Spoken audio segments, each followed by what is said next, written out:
আলহামদুলিল্লাহ, আল্লাহর কাছে অশেষ শুকুর। আল্লাহ কুরিয়া আনলো। কুরিয়াতে 5 বছরের বেশি থাকবোই না। 5 বছরে 60 মাস। 60 মাসে আমি যদি প্রতি মাসে 2.5 লাখ টাকা বেতন পাই, 30,000 বাড়িতে খরচ, 20,000 আমার খরচ, তাহলে 50,000। মা টিকবো প্রতি মাসে 2 লাখ করে। তারপর প্রতি বছর তো খরচও বাড়বো, বেতনও বাড়বো, সমস্যা নেই।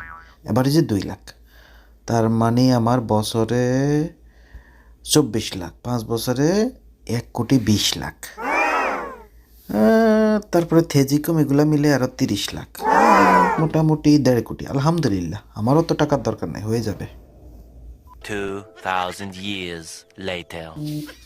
ভাবছিলাম 5 বছরে হয়ে যাবে, 10 বছর কাটায় ফেললাম। একটা বাড়ি আর একটা শুধু বিয়া করছি, বাকি টাকাগুলা গেল কেমনি বুঝলাম না।